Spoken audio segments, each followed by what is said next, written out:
उठेगी। मैं सीधा रुख करना चाहता हूं, मेरे साथ कादरी साहब भी हैं, मेरे साथ शोएब जमाई साहब भी हैं। शोएब साहब और कादरी साहब, आप दोनों बड़े विचारक हैं, जिम्मेदारी से अपनी बातों को रखते हैं, उम्मीद है आज भी रखेंगे। आप दोनों को मेरी आवाज मिल रही है? जी बिल्कुल मिल रही है अमीश देवगन, बिल्कुल मिल रही है जी।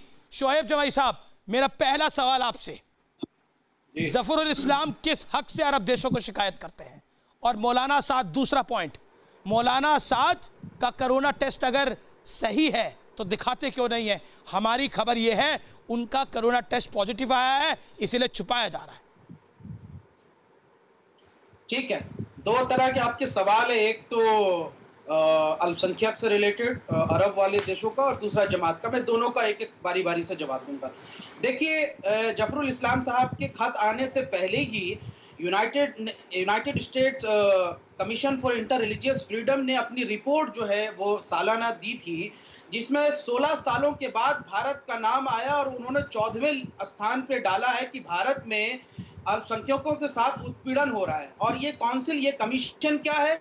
ये यूनाइटेड स्टेट के सीनेट यानी पार्लियामेंट एक्ट 1998 के थ्रू बना है, ये कोई प्राइवेट संस्था नहीं है। और ये उसी की एक्ट है जिसके लिए नमस्ते ट्रंप का कार्यक्रम हमने किया था। अच्छा। वो कहता है कि भारत में अल्पसंख्यकों के साथ खास तौर पर उत्पीड़न हो रहे हैं, और खास तौर पर जिक्र किया जो अभी शाहीन बाग का जो आंदोलन चल रहा था, जिस कानून के खिलाफ हम आंदोलन कर रहे थे, उसके बारे में कि उसके लिए जो लोग आवाज उठा रहे थे जामिया में, ये इस तरह के इन तो तमाम तरह के मुस्लिम एक्टिविस्ट। शोएब सुनिए, एक मिनट आपकी बात को हो गया।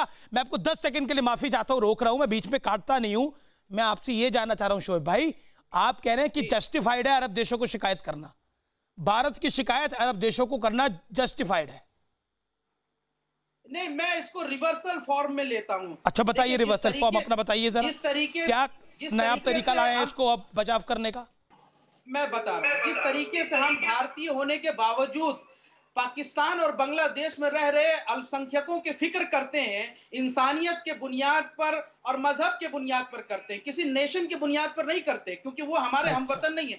ठीक उसी तरह अरब मुल्क के लोग अगर हिंदुस्तान के मुसलमानों की फिक्र कर रहे हैं इंसानियत के बुनियाद पर और मजहब के बुनियाद पर, तो इसमें कोई आपने पॉइंट बोला, world has become a global village right now. World has become a global village, वासुदेव कुटुंबकम, बड़ी शानदार आपने बात बोली। बिल्कुल, अब पाकिस्तान में जो हिंदू रह रहे हैं, सिख रह रहे हैं, बौद्ध रह रहे हैं, वो शिकायत करते हैं, अब वो भारत पे शिकायत करते हैं, तो हम क्यों नहीं कर सकते?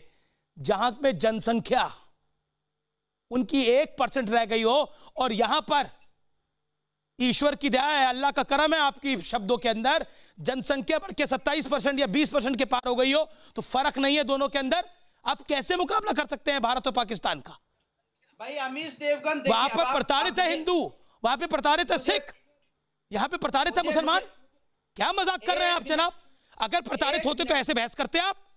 इतना बड़ा टेलीविजन स्टूडियो का स्क्रीन, प्राइम टाइम का शो, आपको मिलता क्या?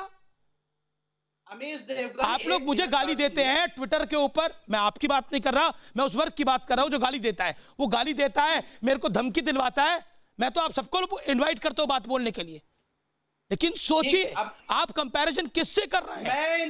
आप किससे कंपैरिजन कर रहे हैं? अमीश देवगन, आप मेरी आवाज को जरा सुनने दीजिए, देशवासियों को जरा सुनने दीजिए मैं क्या कहना चाह रहा हूं। बोलिए। एक मिनट। देखिए, पहली बात तो जो तमाम बातें हैं वो उस बुनियाद पर है कि हमारे जो एक्टिविस्ट जो एंटी सीए प्रोटेस्ट में थे, चाहे सफूरा जारगर हो, वो महिला जो प्रेग्नेंट है, और चाहे बिरान हैदर हो, या तमाम एक्टिविस्ट, इनको जेलों में ठूस दिया गया, जिसका जिक्र जो है इस रिपोर्ट में है। दूसरी बात, तमाम वो आवाज जो सरकार के खिलाफ उठती है उसको खामोश करने की कोशिश की जाती है। आप जमात की बात कोई नहीं, ये बात अनर्गल है। और जहां तक प्रेगनेंसी की बात है, वो जानकारी पुलिस को कैसे पता लगेगी? 5 महीने पहले गिरफ्तार करा, पता लग जाएगा कोई प्रेग्नेंट है? कितनी नॉन साइंटिफिक बात करते हैं आप। मैं रुक करता हूं सुधांशु त्रिवेदी का, मेंबर ऑफ पार्लियामेंट है, आराम से सुनिए, आराम से सुनिए। शोएब जी, आपको वक्त मिला, देखिए कादरी साहब भी अपनी टर्न का इंतजार कर रहे हैं, आपको वक्त मिला आपकी बात का ना। सुधांशु जी बोलिए, रिस्पॉन्ड करिए, देन अजय आलोक। देखिए, शोएब जमाई अभी बोल गए, रहमतुल्लाह अलैह को खिजारे अकीदत पेश करता हूं। आज उनकी जो है बरसी है, आज उनकी बरसी है, तो आज मैं किनकी बरसी आ गई? एक सेकंड सुधांशु, बरसी है इनके यहाँ किसी की? किसकी बरसी है? शोएब जमाई, किसकी बरसी है आपके यहाँ पर? टीपू सुल्तान शहीद रहमतुल्लाह अलैह का शहीद दिवस है। मैं उनको टीपू सुल्तान को आप लोग याद करते हैं, तरफ से खिज़ार अकीदत पेश करता हूं। और ये चलिए बहुत बढ़िया, आप टीपू सुल्तान के आप शेर ऐसे इसी से आपकी सोच पता लग जाती है। नहीं सुनिए, ने जो आखिरी सेंटेंस बोला आपने, अरे भैया आपने टीपू सुल्तान को कर दिया ना अरदास। अब शांत